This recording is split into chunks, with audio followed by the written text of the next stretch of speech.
So definitely pick that up. Micah chapter 5. Let's get to the good stuff this morning. Micah chapter 5. I had a young lady, a little girl in our church. She came up and gave me a picture. And it was really, it was a picture of Christmas, but it was one of those obscure type pictures where you're trying to figure out what it was what was meaning. Like, for example, she had Mary, Joseph, and the baby Jesus in an airplane. And so I began to ask this little girl some questions about her picture. I said, well, where are they going? It seems like Mary and Joseph and the baby are flying. It was in a stable, but why are they in an airplane? She said, oh, well, about their flight to Egypt. I thought, oh, that's kind of cute. And I said, hey, I really like the pilot here. Who's that? This pilot was up in the front driving the plane. I was like, who's that? Oh, that's Pontius the pilot. And then in the back with Mary, Joseph, and the baby, there was a guy in a red suit. And I said, so that must be Santa Claus, right? With the baby Jesus and Mary and Joseph. Oh, no, that's round, young virgin. Round, young virgin. Some of you get that later. That I thought, wow, okay. And I noticed that the baby Jesus was lying in what looked like hay, but it was green. And I said, that's so cute that you made the hay there. Even in the airplane, they had hay. That's pretty neat. And this little girl goes, no, that's, he was sleeping in heavenly peas. Heavenly peas. Isn't that the culture that we live in some ways? It's like a stir-fry mentality of Christmas. Where there's so many ideas that have come gargled together into one story. In fact, I would dare say that we're so familiar with the story that we sometimes miss the remarkable and even the strange. The way they felt that night. The experience that the shepherds had in hearing the angels and seeing the angels. I mean, we kind of miss that sometimes because we're so used to the story. As the holiday season emerges from the mundane normalcy of the 12 months, I mean, you can see it ushered into our culture, as some would call magical transformation in a very social atmosphere. I mean, you've got lights all over the place. I was watching last night, somebody had posted a Facebook picture of this house that had lights going off to music in our area. It was pretty cool. Someone spent a lot of time doing that. So you have these new colors that explode all across the nation during this time. There's an excitement in our kids as they anticipate the opening of gifts. Wonder what we're going to get. There's an excitement. There's the choruses. By the way, even in the secular world, I mean, there are these choruses that are being played. You can turn on the hardest rock station in the world and you're still going to hear songs like Silent Night and Away in a Manger. So this season of these choruses that are celebrating the birth of Jesus. In fact, that's what it is. Celebration is somewhat the theme of the season, is it not? Everyone's looking to celebrate. Even with all its blemishes and pain, there's celebration. However, if we pull back the curtain, if we just take a peek in the shadows, we may find that this season actually is a bit tattered. A bit torn, that the desired peace on earth that we sing about is actually interrupted intrusively by circumstances, the busyness, the hectic living, the overscheduling time of the year. I mean, we've got long lists of tasks that we want to complete. There are Christmas trees that had to be decorated. There are schedules that had to be kept. There are Christmas shopping that had to be done, gift wrapping that had to be rapidly done quickly. I mean, just for a second, how many of you have not finished your Christmas shopping yet? Can I see your hand? Oh, we got some cheering that on. Yeah, some of you are honest. Some of you are pretty good, right? Christmas entertainment fills the calendar, right? We got this program at school and this program at the office and this program at church and in the community. And when does it all stop? Does it stop on December 26th? No, because then all the after Christmas sales begin. And you got to start getting a head start for next year, right? And the after Christmas celebration begins. And I don't know about you, but I find myself sometimes a bit overwhelmed at this season. I've shared openly here that I'm not the biggest Christmas fan in the world. And don't call me a Scrooge or a Grinch. I don't steal it from anybody else. I just worship Jesus every day of the year, not just on one day. That was a joke, folks. I'm picking on those of you because I'm married to someone who loves it.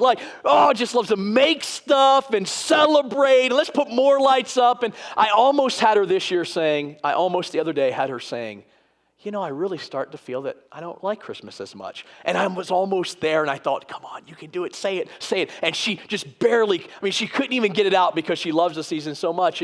And so I joke around and say, I have Christmas every day. What do I need to decorate for? I need to, we should get our lives right. So that's my excuse, right? But man, I don't know about you, but I feel a bit overwhelmed. And you know what, statistically, this is absolutely true in our culture. And maybe you're here this morning and you feel a lot like this. Maybe you've gone through circumstances this year. Some of you have had the hardest year of your life. And here you are at Christmas, and it just doesn't seem to be the same. In fact, it can seem to be overwhelming. And I was in Sam's Club the other day we were gathering some supplies for some parties we're having, and we were at Sam's Club, and I just felt this overwhelming. The music was loud, and sometimes some of the Christmas music just seems to be depressing to me. By the way, this morning was so great. I almost loved Christmas this morning because of worship. And I'm right, and then I'm walking in there, there's people, I'm watching people like running down the aisles to get something, and it's like just ridiculous to me. It just overwhelms me a bit, if I'm just being honest. I'm sorry for those of you that love Christmas. I get the microphone, so maybe you feel a lot like this. I want to show you a clip, 1965. I think this speaks pretty quickly into how we view, or how some of us may even experience Christmas. Take a look at this. I get that. Of all the Charlie Browns in the world, you're the Charlie Brownest. Anybody else feel that way? Sometimes at Christmas, you feel a bit overwhelmed, a bit hectic. Maybe for you, it's difficult family members that you're going to have to see. Maybe for you, it's the death of a loved one that happened this year, and there's a hole that's going to be in your life this year.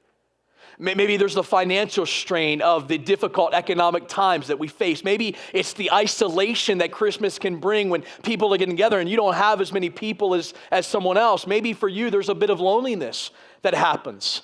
Let's face it, friends, Christmas can be completely chaotic. It can be completely overwhelming.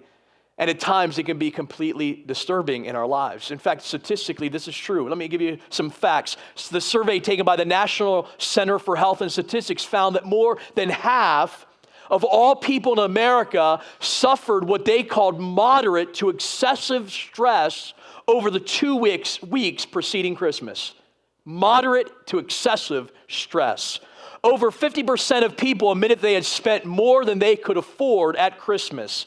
Of those, 40% said that it would take them more than 6 months to pay off the debts that they gained during Christmas time. And it may take a lot more to lose the pounds that we would eat. 30% of people felt less able to manage their mental health because of worries about the Christmas season. Think about that. 30% say they felt a little bit unstable in their mental health because of Christmas. In fact, 35% of Americans admitted that they actually feel depressed around Christmas time. As one author said, the season of Christmas is really a season of overt anxiety. It can be a bit overwhelming if we're being honest. And in the midst of the chaos, there is a bit, at least in my own life, of a certain starvation for the simple message of the Christmas story. The simple message that can be so easily distracted in a society of stuff. This morning, what I'd like us to do is kind of step back from the parties and the gatherings and the trees and the paper and the toys and whatever else, the gifts. And let's just gaze on the simplicity of the message. Let's just gaze for a moment at the magnitude of the message of Christmas. Let's just gather. I mean, let's be honest. We talk about having peace on earth, but where is it? Isn't that our pursuit? Isn't that what we desire? In fact, I love what Mark Twain said. He said, "From his cradle to his grave, a man never does a single thing which has any first and foremost object but one, to secure peace of mind for himself." That's what we pursue, isn't it? We just want peace. We want it simple. I don't know about you, I just like it simple. I just like it straightforward. And what's interesting is I read the Christmas story, it was actually a story that happened in the midst of chaos and confusion. This is exactly the way you and I are living our lives, is founded in the time that Jesus came. In fact, take a look here, Micah chapter 5. We're going to look 700 years before Jesus came to earth. Take a look at this great passage written in about 701 BC by the prophet Micah. Now let me explain a little bit here. Micah was a prophet during the same time as Isaiah. Isaiah prophesied heavily about the two kingdoms, right? The kingdom of God was divided into two. The Jews were divided into two kingdoms. The northern kingdom was Israel. The southern kingdom was Judah. And the southern kingdom's capital city was Jerusalem. Well, at this point, God had sent judgment. God had sent judgment to his people because of their disobedience through the empire Assyria. And there was a man who was leading Assyria by the name of Sennacherib. And Sennacherib took the northern kingdom captive and was making the southern kingdom, Judah, to pay taxes. Well, eventually, the southern kingdom was about ready to be taken over. And Micah is writing to warn them about the judgment of God that is going to come upon them. Now think about this for a moment. So here we have this guy, Micah. Micah lived outside of Jerusalem. He was a farmer. We read that in chapter 1, a little bit about Micah. He lived where he's from, was a farming town.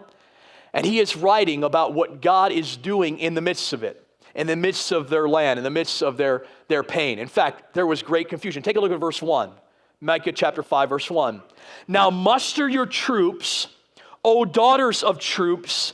Siege is laid against us.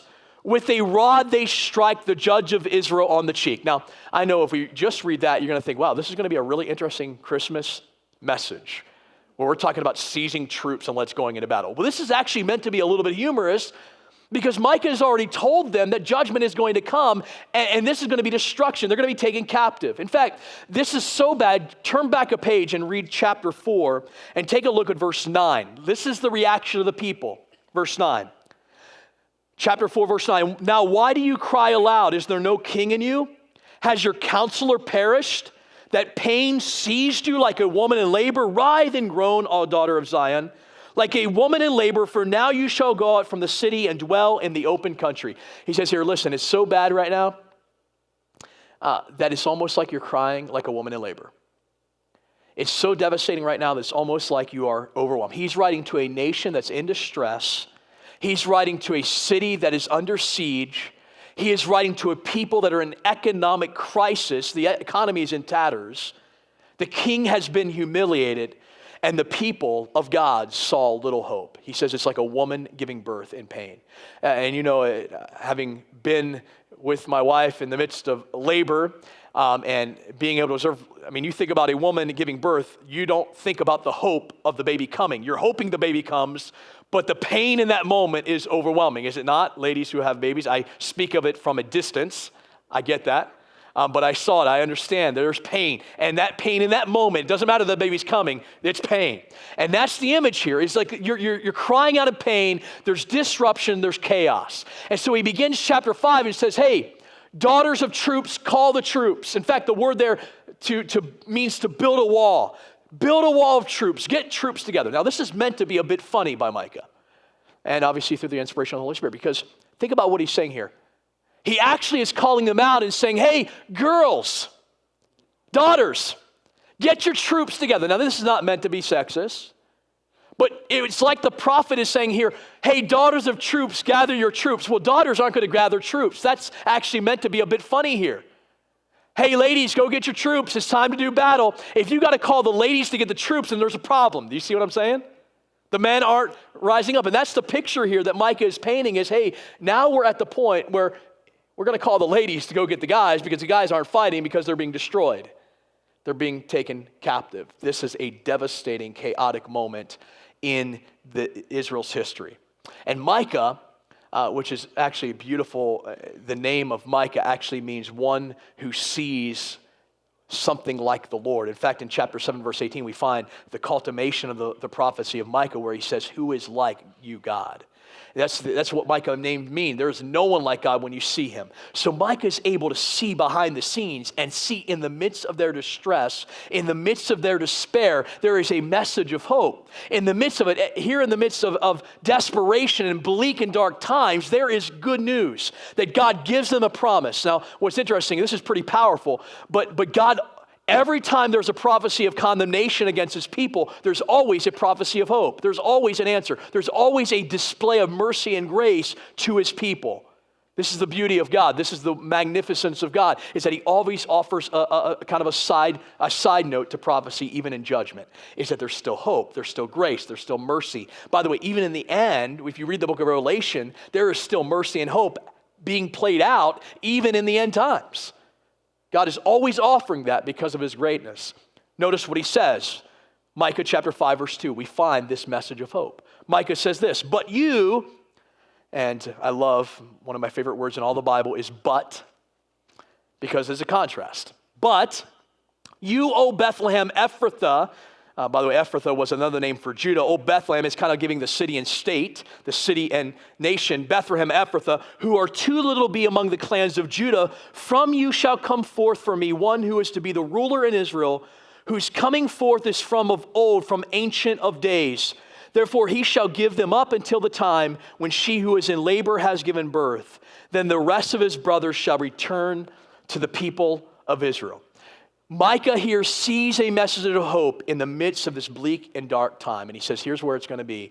It's going to be in Bethlehem. Now, you and I in the 21st century, we hear Bethlehem and we immediately think this town where Jesus was born. Let me tell you about Bethlehem, the reality of Bethlehem. Bethlehem, it says here, was of the least of the clans of Judah. In fact, you would not find Bethlehem on a map.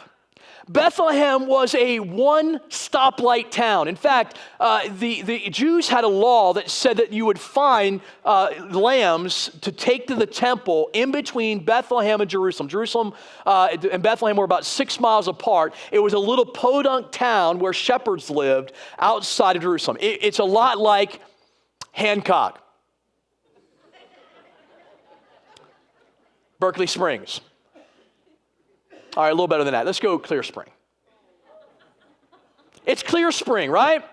One stoplight town, not much there, nothing to do, just get in trouble, go cow tipping. That's Bethlehem, all right? Just to set a little context for us. By the way, if you love from Clear Spring, we love you. This message is meant to encourage you today, all right? You're going to see in a moment. Hang with me. We're going to see. This is supposed to be encouraging to us. See, we laugh because we get the picture then, don't we? Bethlehem was nothing. He says here it was the least of the clans of Judah. No one talked about Bethlehem. Bethlehem had nothing special about it. Now, the only thing that its claim to fame was that David was born there. But what's interesting is David, after he was born there, never went back there. That should give us a little context as to how important this city was. Man, he left never wanting to go back. He never went back to Bethlehem. That's it. Clear Springers aren't like that. They pride themselves in nonetheless. So here was Micah prophesying 700 years before. There would be this little place, Bethlehem, and there would be one. There would be a significant person. In fact, notice the description, the Ancient of Days. Now, don't miss this, and I'm just going to pull this out for a moment and let you wrestle with it when you leave. The word there, he says here, Bethlehem, who is too little. You remember, I remember as a kid, we would have these family dinners, and my sisters are 20 years older than I am. And it's quite obvious of that if you see them. I love you, sister. Merry Christmas. But we would have family dinners, right? And we would have different tables, and there would be a kids' table sometimes, and there would be the adult table. And my sisters sat at the adult table, and I said, well, listen, I remember having this conversation saying, but I'm the brother. I should sit at the adult table, not with my nieces and nephews. I'm a brother here. This is different. I was born an uncle, so I have my nieces and nephews are similar age than I am. So it was really funny growing up, and I remember just wanting to sit at the adult table. This is the image of this passage. He says here, listen, Bethlehem, you're too little. You're just a little, the word here actually means you're young. Now watch, Bethlehem, insignificant, not important, a low place, but out of you will come the Ancient of Days. Do you see the beauty of that picture? You're too little, but from you, because it doesn't happen like that. A little person doesn't bring the Ancient of Days brings the little person. But by the choosing of the Ancient of Days, God himself will come out of this young, little, insignificant, weak, despised place, Bethlehem. Don't miss, that's beautiful to think about. The imagery here that Micah is giving of this contrast between this young place, this insignificant place, and the one who's going to come out of it, who will be of great significance. And here's Micah, the farm boy, who's getting this great prophecy and saying, wow, out of Bethlehem? Out of Bethlehem? In fact, we know where this is fulfilled, right? Let's turn over there just for a moment to look at it. Let's turn to Luke chapter 2. And keep your hand in Micah. We're going to come back. But go to Luke chapter 2 just for a few moments. Because I want us to see the magnitude of this prophecy fulfilled in Luke chapter 2 as we read about it. Luke chapter 2, verse 1. It says, in those days, a decree went out from Caesar Augustus that all the world should be registered. Now, here's some interesting things. In history, we find a few censuses, but never do we find a census that was worldwide. At this time, the Roman Empire was at its pinnacle.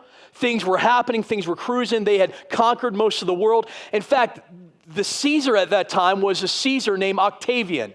They renamed him Augustus because Augustus is the name of one of their gods, a Roman god. They believed that Caesar, Octavian, was actually a god, and so they renamed him Caesar Augustus. And Caesar Augustus decided he was going to count his kingdom. He was going to register every person. Except it was going to be a little different. He was going to have them go back to the land of their ancestors. Notice the story, and you know it, you've heard it before. It says, verse 2, this was the first registration when Quirinius was governor of Syria. It gives us a time frame here of what's happening. And all went to be registered, each to his own town. And Joseph also went up from Galilee, from the town of Nazareth to Judea, to the city of David, which is called Bethlehem, because he was of the house and lineage of David, to be registered with Mary, his betrothed, who was with child. And while they were there, the time came for her to give birth, and she gave birth to her firstborn son and wrapped him in swaddling cloths and laid him in a manger because there was no place for them in the inn. So here's the image. Caesar says, I want to count my people. I want to see how big my kingdom is. It's his arrogance. This is pride. I mean, his name means God, right? Roman. He says, I'm going to count my people. What happens? He calls this and he says, I want you to go back to your ancestral home. So here's Mary and Joseph. They are now betrothed. We know the story. The angel comes to them, right? They're betrothed and she is about ready to give birth. She is with child. What that means is she's ready to pop, all right? She's big. She's huge. Now, I don't mean that as a bust, right? I mean, I've experienced pregnancy with my wife and that happens. They get a little bigger. That's not supposed to be offensive. It's beautiful. But anyway, they get bigger, right? You're pregnant, right? Ladies, you know what I'm talking about. You feel uncomfortable. This is in the 9th month. And they have to travel from Nazareth. Notice their hometown is Nazareth. And they have to go back to the lineage of the line of their family ancestors, which is the town of David because of Joseph. Now, this was 65 miles away. Consider it for a moment. You have a young couple who are betrothed. Betrothal in their day was the precursor to marriage. It was important. It wasn't just like engagement. It was actually you had to divorce if you were going to break it apart. It wasn't engagement where you just give the ring back and say, forget you. It's not handing the rose back. It's you're married. You're married at this point. They were betrothed. Here they are having to travel 65 miles. Now, can you imagine the conversations happening? Mary is in her 9th month of pregnancies, and these conversations, honey, we've got to go to Bethlehem. Bethlehem? Now, we know Mary was a godly woman. We know that, but she wasn't perfect. Okay, there's no perfection of Mary. She was not this, right? She was normal, but she trusted God, and we see that. But can you imagine the conversations? We're not given them, but I just imagine them behind the scenes. Joseph walks in. We got to travel to Bethlehem. The Caesar has called for a census. What did you say? Did I hear you right? Joseph, do you not know that I am pregnant? I'm about ready to pop at any moment. How dare you try to drive me all the way to Nazareth? Now, mind you, how are they getting there? Not riding in a Mustang. 65 miles isn't just traveling to Baltimore or D.C. 65 miles has got to be on the back of a camel or a colt or a donkey. So this isn't pretty here, and she is 9 months pregnant. Ladies, you can attest, right? You can verify who have been pregnant. You know you're not comfortable at 9 months pregnant, all right? You can't sleep. You can't, right? Everything's just miserable. I can imagine Joseph, well, honey, I'm going to find the greatest donkey I can find for you, babe. And I'm going to walk the entire way. And if you can lean on me, and I can just imagine this conversation happening. And I can imagine maybe even, and again, I know we're speculating, but them saying, I can't believe that Caesar would do this. Why would he make us go 65 miles? We can't afford this. I mean, we're not even married yet. We're having a baby. We're trying to do this. We can't even afford the trip 65 miles. I mean, I just imagine these conversations happening. Now watch, because you know what happens. They end up getting there, and as they get there, they come to find a place to stay. He's like, hey, my wife is pregnant. We just traveled 65 miles to get here, all on the back of a donkey. which would have taken days, or at least a couple days. So here his wife's about ready to give birth, and then there's no room in the inn. There's no room for them. Sir, what do you mean there's no room? I mean, she's 9 months pregnant. She's not perfect, right? I can imagine her standing in the background going, let me get up to him. I'll take care of this. I just imagine these conversations happening where she's like, I am 9 months pregnant. They better have a room for me. I am not going out of that stable. But instead, what do? Which I think demonstrates the character of these folks, is they go out to the stable and they give birth to the one that they know is the Messiah at this point. They were told that. By the way, if you call today to Bethlehem Hotel, you can get a room for Christmas Eve today. There is room in Bethlehem today for every person. But when the King of Kings was born, there was no room. That's the story. Now, the question we have to ask, this Bethlehem, which was out in the middle of nowhere, it didn't have any places. There was a stable that was reserved for them. There was no rooms waiting for them. There was no fanfare waiting for them. The question that we have to ask is why? I believe that Bethlehem was not just an accident. I believe Bethlehem is the message of Christmas. Bethlehem is the answer. Think about this for a moment. It is God declaring that he came to the least for the least, that he came to the least from the least, that he came to demonstrate that the least have a way. Think about this for a moment. Why? Why did God do it this way? Could God have done it another way? Couldn't he have had a room held for him in Bethlehem? You better believe it. Couldn't he have not had Caesar wait a few years to do the census? Why then? Wasn't God in control? You know what God here was doing in this little town of Bethlehem is he was demonstrating the magnitude of his power by saying, watch, I'm going to take Bethlehem, because guess what? Everybody would think Jerusalem, right? When the king comes, he's going to come in Jerusalem. Kings lived in Jerusalem, not in Bethlehem. And he takes something that would have no power, no vision of grandeur, and he would say, you know what? I'm going to come there. Not even on a map. It's too little. And I'm going to show up there. I'm going to show up there. Why? Because God is saying he is wonderfully free from being impressed by us. He is not impressed by our bigness. He's not attracted by our accomplishments. He does everything to magnify his glorious freedom and his glorious mercy by saying, I'm going to come to the least in the least way. He was born in obscurity. In fact, no one there even would know him. They lived 65 miles away. His parents weren't even known. Nobody proclaimed him. There was no fanfare. There's nothing like that. The only proclamation we see is to some shepherds in the field. That's what Bethlehem was. It was a shepherd town. Shepherds were in the field. Shepherds were looked at as low lives. They weren't very important, and that's who he proclaimed it to. And then some wise men who couldn't even go back and share what they saw. I mean, think about this for a moment. Just crazy. Why did God do all of this? Why?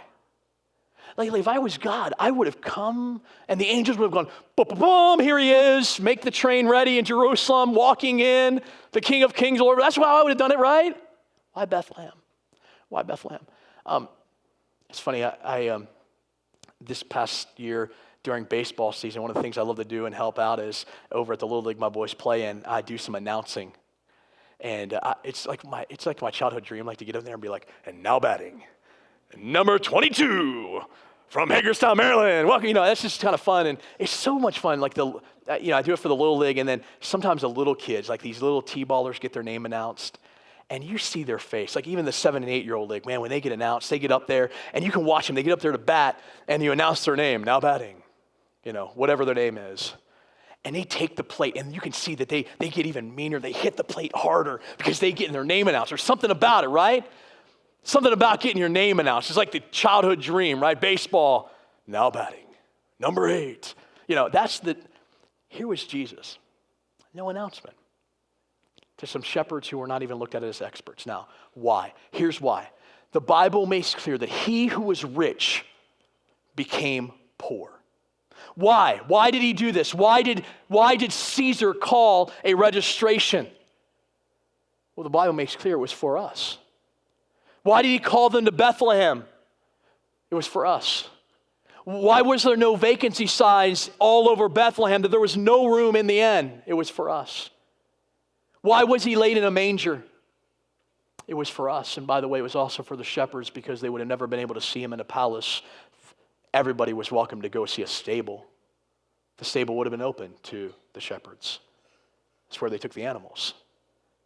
Why is the baby laid into a feeding trough? Why was the God of the universe in human flesh laid in a feeding trough? It was for us. It was for us. The fact that God came to Bethlehem says something about us. It says that we need him. It says that we are the least. It says that we aren't that important. Now listen, I believe the picture of Bethlehem is to tell us that he came to the least. Now think about this for a moment. There's two ways to look at this. I believe this message of Bethlehem is actually saying, if you're here this morning, some of you might say, well listen, I'm not worthy. I'm just messed up. I've got sin and things that I struggle with and I don't have it together. Listen, then God came for you. Bethlehem is a declaration that he came for the least. That he came for the messes of our life. That he came for the struggles of our life. He came to redeem man to himself. He's admitting that we have need, and that's why he came like us. You're here this morning, and you would say, listen, you don't understand what I've done in my life. He's offering forgiveness, and the fact that he came to Bethlehem is a declaration that he came for you, and he came for me. There are others of you here, you grew up in church, you know this story well. You may even have it all together in your life. You look at your life, and there hasn't been that much big sin like some of those other heathens. You know what Bethlehem tells me for you and me? Because I grew up like one of those. Bethlehem tells me that I have to humble myself to come into the stable. No one here comes to God and says, look, I got it all together, God. Aren't you happy to have me? I'm religious. I come to church. I sing the songs. I know the scriptures. I can tell the Christmas story backwards and forwards. God, aren't you impressed? The Christmas story of Bethlehem tells us that God is not impressed because when you come to him, you come to the stable. You come to a place that stinks and smells, and you have to admit that in your life to see you for who you really are. And what the message of Bethlehem says to us is, you know what? We come in our unworthy state. So if you're here and you're proud, you're arrogant, and Bethlehem's a message for you as well. If you think you're not worthy, that Bethlehem is the perfect message for you. I mean, that's the image here, is that God says, I'm going to come in the insignificance. Now, Jesus came to the least, but Jesus is anything but the least. And I want to go back to Micah 5, and I want to end with just these couple thoughts here. If you were to ask, what is the greatest need in our world today? I think the answers would be abundantly clear. Man, people are unstable in their ways. People are wandering throughout, not knowing where to go. They're just dumb about things. And then secondly, right, we talk about peace, but no one feels any peace. Even Christians are in much turmoil. Notice here, Micah says he's going to come to Bethlehem and says two things are going to be a result of it. He gives two statements about what this one who is coming, we know it's Christ, is going to do. Take a look at verse 4. It says, and he shall stand and shepherd his flock in the strength of the Lord and in the majesty of the name of the Lord his God, and they shall dwell secure, for now he shall be great to the ends of the earth. Here's what we see. The first thing that Micah says, here's what he's going to come. He's going to come to Bethlehem. The Ancient of Days will show up in this insignificant, least place, and he's going to stand and shepherd his flock, and they will dwell. Notice it says they will dwell in security. The word I use here is stability. That what Christ brings by coming to Bethlehem is stability. Now remember, he came in instability. And which is a funny word because stability goes along with stable. He came in instability. But he came to make us stable, right? Micah is prophesying in a time of great distress. And he says, hey, he's going to bring security. He's going to bring stability in life. This is what the shepherd does. I love that he calls him a shepherd. The number one name used for Jesus in the book of John is this idea of shepherd. John 10 says this. It says, I am the good shepherd. Jesus called himself this, and the good shepherd lays down his life for the sheep. Even Peter says this in 1 Peter 2, for you are straying like sheep, but have now returned to the shepherd and overseer of our souls. So the admittance of Micah is that the people of God, Israel, and you and I today, Peter writes, are like sheep without a shepherd. We're just kind of wandering in life, not knowing what's happening. And what the good shepherd does is bring stability. That's the first thing we see in Micah. He says, listen, this one who is going to come is going to bring security. He's going to bring stability. Now, let's be honest. We live in a world of great insecurity. And people are worried about what's happening around the world. People are, right, think about even some of us have been through very difficult things this year, and there can be a bit of instability in our lives. And here he says the thing that Christ comes for is stability. Now that's two pictures of that. First of all, the stability that salvation brings us when we're made into a new creation, but also the stability we get by following him. Listen, if I'm following him as my shepherd, he will overcome every obstacle along the way so that it will lead to my purity and my joy. That's what God does. That's what the shepherd does. He leads. In fact, I want to point out just 3 quick words here. And if you like to underline these words, because I think this is pretty neat, the description. He says, verse 4, and he shall stand and shepherd his flock. He's going to stand. He's not going to be lying around. He's going to be active in our lives. Secondly, in the strength of the Lord. It's in his strength he does this. And then it says, and they shall dwell secure. There's going to be stability. There's going to be security. For now he will be great to the ends of the earth. I love that. He says he's going to stand. He is strong. He is great. And in that is security. Now here's the point. For them, the question is, do they trust? For you and I this morning, the question is, do we trust what God is doing in our lives and in the world around us? See, Christmas is a declaration that we can have stability. Christmas is a declaration that we can be secure. And I find so many of us running around in insecurity. And what we're really saying is we don't trust God. We don't trust him. We don't believe he's in control. We don't believe that he actually has this. We don't believe that he is omnipotent, that he is omniscient. Think about this. He has strength. This is omnipotent strength. This is strength that is beyond anything we have. He has it. Now, look at the last thing, and then we'll finish. It says verse 5, and he shall be their peace. The 2 things, if we were to pick out 2 things that we desperately need in our culture, it is stability, it is security, and it is peace. It's interesting, there was a study done by the Personnel Journal. It's a journal that does kind of a periodical, and it wrote this, in the 3,250 years of recorded history in the world, 3,250 years of recorded history, there have only been 280 years of peace around the world, relative peace. Now, granted, in the midst of that, there's been chaos still, but there's been peace. There have been 80,000 peace treaties made between countries. 80,000. 80,000 peace treaties have been made and broken in 3,250 years of history. 80,000. Think about that for a moment. We make peace treaties and we break peace treaties, do we not? Now, that is a macro picture of the micro problem, because this happens in families all the time. This happens in marriages all the time. This happens in relationships. This happens in workplaces, right? Where there's peace and then there's chaos. There's brokenness in many relationships. Here he says, listen, I'm going to bring peace. Peace is a hard thing to find in our day and age. In a world of difficult relationships, of backstabbing, of bickering, of turbulent economic times, of divorce. These things are difficult, right? And within us is a restlessness for peace. I don't know about you, but man, I in this season look for peace. I just want peace in my life. Many people run to certain things to try to find that, right? If I just had another career, I'd be peaceful. Folks, let me tell you what this word peace means. And we're almost finished. Bear with me. This is powerful. The word in Hebrew is the word shalom. In fact, it was used as a common greeting among the Jewish people. Let's just for a moment, everybody say shalom. Shalom. When we think of peace, we think of the absence of something. Let me explain what I mean. So when I think of peace, I think of an evening over a candlelit dinner, staring into my beautiful wife's eyes. That's peace. And her leaning over to make out with me. That's peace. That's how it happens usually. Where the kids are not around, right? And we have 4. And I love my kids. I love them to death. But there's not peace all the time in my house, all right? A lot of times, go there, you go there, you go over there. What are you doing, That's the world I live in. And I love them for it. I'm thankful for it, right? But there's not. Peace is, man, when everything's going well, like, when...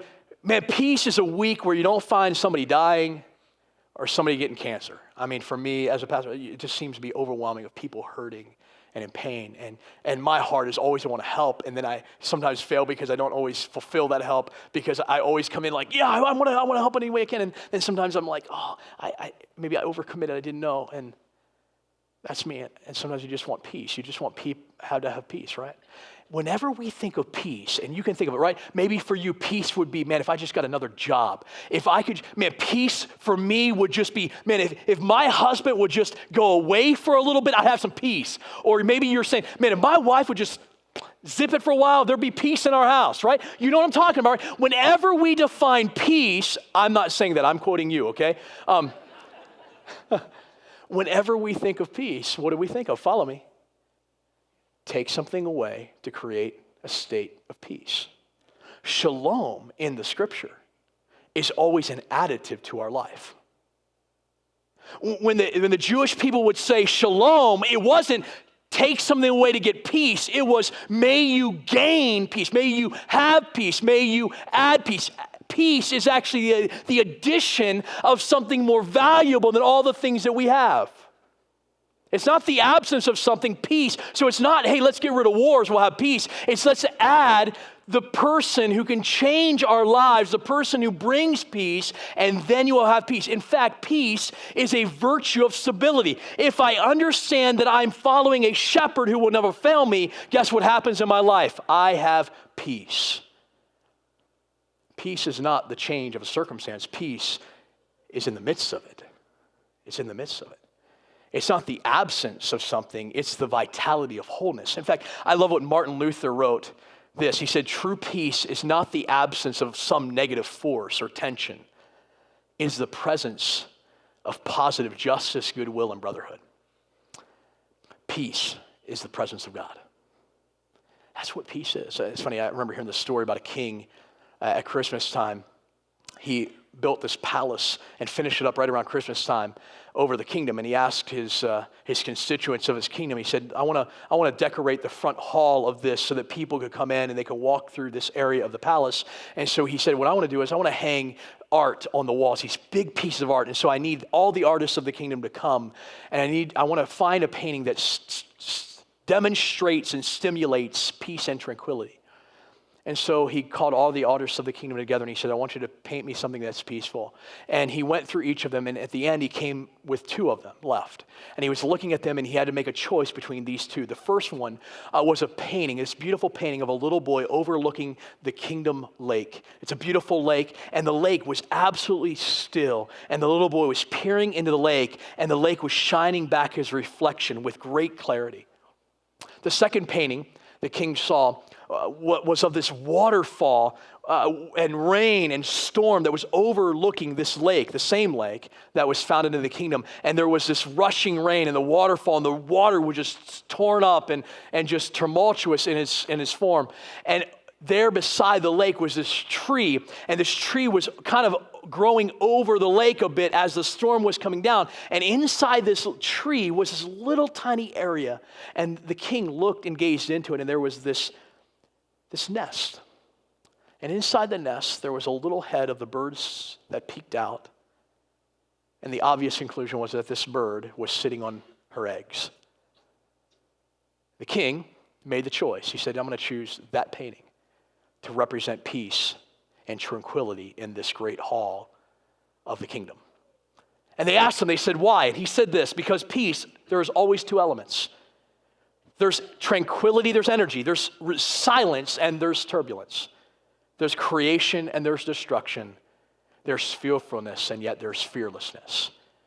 There is chaos, and in the midst of it there's peace. Peace is not the absence. Peace is in the midst of it. I have what I need. Think about the scriptures for a moment.